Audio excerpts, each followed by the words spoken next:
Hi, I'm Carly, a medical coordinator at Carolina Raptor Center, and I just wanted to give you guys a little instructional video on how to capture an injured raptor in the wild. There are a few things that you need to do, equipment you need to have, and just some steps you need to follow. We thought it might be easier if you actually saw how this was done instead of just read about it.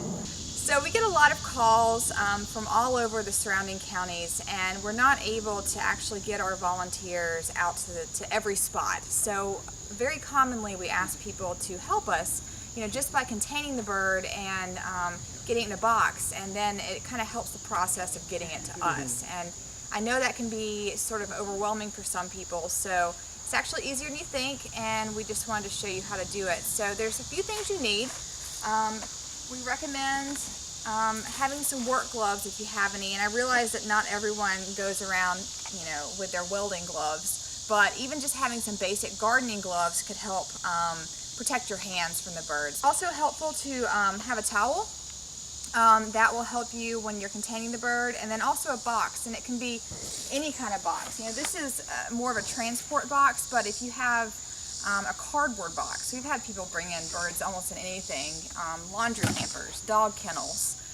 The only thing we kind of don't recommend are wire cages because the birds can really damage their feathers in those. But otherwise, just anything you can find to contain them. Okay, so we're going to show you how we would recommend grabbing an injured raptor. This is being done on a bird that is not necessarily injured anymore, so it's not going to go quite the same way. We're also not grabbing them in the way that we grab them once they're in our care. We do leg grabs, but those are things that we don't expect you guys to be able to do. It's a little more complicated. So typically what we do is you want to approach the bird with your towel, have your gloves on if you have them available, and do your best to throw the towel over the bird. When their head's covered, they typically will calm down, which is nice, and you should be able to kind of bundle them up and then grab them and get them in a box. So doing anything you can to just try to getting the bird into a box and contained, and then calling us immediately. That's the best option.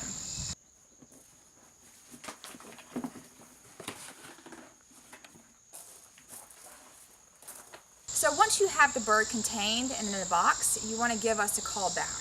Let us know that you have the bird, it's safe. At that point, we may recommend or suggest that you bring it to us, or meet a transport volunteer, or have one come to your home to pick it up. But just let us know that you have the bird contained, it is safe, and we ask you in the meantime to keep the bird in a cool, dry, dark place that's away from people and a lot of noises, because they'll be most calm in that situation, and then we can work on getting the bird to us from there.